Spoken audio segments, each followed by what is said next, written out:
சாந்து பொட்டு ஒரு சந்தன பொட்டு, சாந்து பொட்டு ஒரு சந்தன பொட்டு எடுத்து வச்சுக்க மாவா.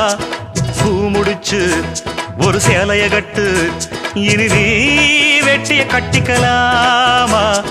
கம்பெடுத்தா சொல்லி அடிப்பேன், ஜல்லி காளைய போல் துள்ளி குதிப்பேன், ஒரு பம்பரமா சுத்தி அடிப்பேன், உங்க பாட்டனுக்கும் கத்து கொடுப்பேன்.